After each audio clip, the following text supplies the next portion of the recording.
السلام علیکم اسٹوڈنٹس، میں آپ لوگوں کی جماعت ششم کی اسلامیات کی ٹیچر ہوں۔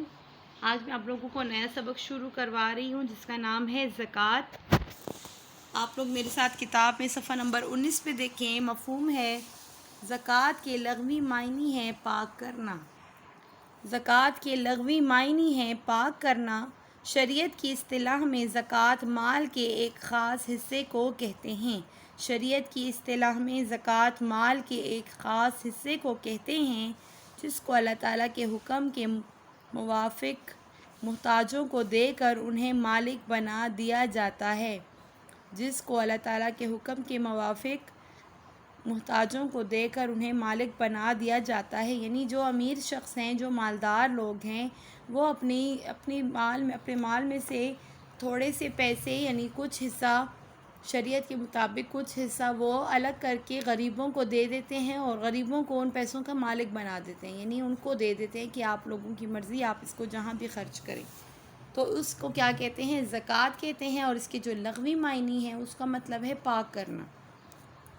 جو شخص زکوٰۃ ادا کرتا ہے وہ اللہ تعالیٰ کے حکم کے مطابق نہ صرف اپنے مال کو پاک کر لیتا ہے، جو شخص زکوٰۃ ادا کرتا ہے وہ اللہ تعالیٰ کے حکم کے مطابق نہ صرف اپنے مال کو پاک کر لیتا ہے بلکہ اس کے ذریعے اپنے دل کو دولت کی محبت اور ہوس سے بھی پاک کر لیتا ہے۔ یعنی ایسا نہیں ہے کہ صرف مال پاک ہوتا ہے، اس سے آپ کا دل بھی دولت کی محبت سے پاک ہو جاتا ہے۔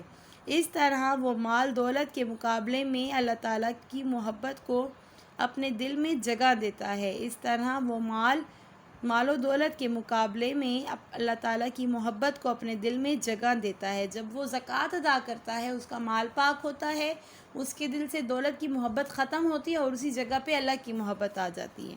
اہمیت: زکوٰۃ اسلام کا ایک اہم رکن ہے۔ زکوٰۃ ہر مسلمان آزاد، بالغ، عاقل اور صاحب نصاب پر فرض ہے۔ جن مالوں میں زکوٰۃ فرض ہے ان کو شریعت نے خاص مقدار مقرر کی ہے۔ ان کی شریعت نے خاص مقدار مقرر کر دی ہے۔ جب یہ خاص مقدار کسی کے پاس پوری ہو جائے اور وہ مال اس کی روزمرہ کی ضرورت سے زیادہ ہو، جب یہ خاص مقدار کسی کے پاس پوری ہو جائے اور وہ مال اس کی روزمرہ کی ضرورت سے زیادہ ہو اور اس پر سال گزر جائے تو زکوٰۃ فرض ہو جاتی ہے۔ یعنی ایک خاص مقرر کردہ مال کی مقدار ہے۔ اگر مسلمان امیر کے پاس، کسی مالدار کے پاس اتنی رقم ہو جائے کہ وہ اس کی ضروریات سے بھی زیادہ ہو جائے اور اس خاص مقدار تک پہنچ جائے اور اس رقم کو، اس دولت کو ایک سال گزر جائے تو سال بعد آپ نے پھر زکوٰۃ ادا کرنی ہے۔ مال کی اس خاص مقدار کو نصاب زکوٰۃ کہتے ہیں جس پر شریعت نے زکوٰۃ مقرر کی ہے۔ زکوٰۃ کے لیے قرآن میں صدقہ کا لفظ بھی استعمال ہوا ہے۔ زکوٰۃ کے لیے قرآن میں صدقے کا لفظ بھی استعمال ہوا ہے۔ ارشاد خداوندی ہے، خذ من اموالہم صدقہ، ترجمہ ان کے مالوں سے صدقہ لو، ان کے مالوں سے صدقہ لو۔ زکوٰۃ غریبوں اور حاجت مندوں کا حق ہے جو انہیں دیا جاتا ہے۔ زکوٰۃ غریبوں اور حاجت مندوں کا حق ہے جو انہیں دیا جاتا ہے۔ اسلام دین فطرت ہے، اس لیے اس نے انسانی ضروریات کے تحت مال جمع کرنے اور اسے اپنی ضروریات میں خرچ کرنے کی اجازت دی ہے۔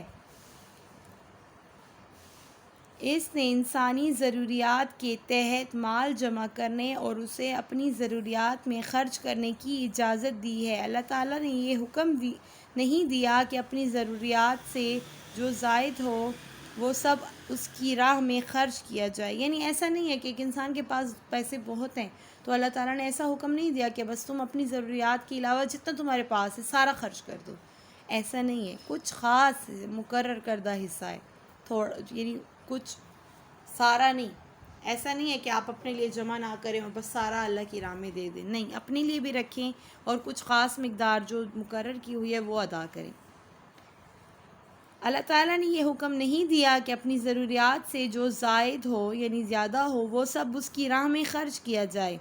اسلام میں انسانی فطرت کو سامنے رکھتے ہوئے دولت مند کے مال میں مخصوص حصہ ایسا رکھا اسلام نے انسانی فطرت کو سامنے رکھتے ہوئے دولت مند کے مال میں مخصوص حصہ ایسا رکھا جو اس دولت مند کا نہیں ہے بلکہ اللہ تعالیٰ کا ہے۔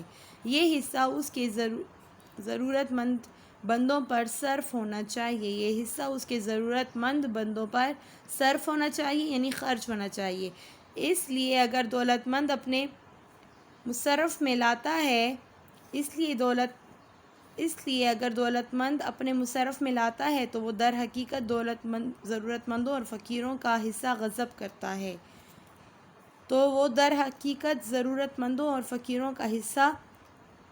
کرتا ہے اور اسی طرح اپنے پورے مال کو ناپاک کر لیتا ہے۔ یعنی اگر وہ اللہ تعالیٰ کے مقرر کردہ حصے کو الگ نہیں کرتا اور اس کو صرف اپنے لیے ہی خرچ کر دیتا ہے تو وہ صرف ان کا حصہ نہیں کھاتا، ضرورت مندوں کا، فقیروں کا حصہ نہیں کھاتا، بلکہ وہ اپنے مال کو بھی ناپاک کر لیتا ہے۔ اس کا جتنی دولت ہوتی ہے نا، یعنی جو لوگ زکوٰۃ ادا نہیں کرتے ان کی دولت کیا ہوتی ہے؟ ناپاک ہو جاتی ہے، اور جو ادا کرتے ہیں ان کی دولت کیا ہوتی ہے؟ پاک ہو جاتی ہے۔ اسلام کے معاشی نظام میں زکوٰۃ کو بنیادی حیثیت حاصل ہے۔ قرآن مجید میں اکثر مقامات پر نماز پڑھنے کے ساتھ ساتھ زکوٰۃ ادا کرنے کا بھی حکم آتا ہے۔ حضرت ابوبکر صدیق رضی اللہ تعالیٰ عنہ نے اپنے دور خلافت میں ان لوگوں کے خلاف جہاد کرنے کا فیصلہ دیا جنہوں نے زکوٰۃ دینے سے انکار کیا تھا، اگرچہ وہ لوگ کلمہ گو تھے۔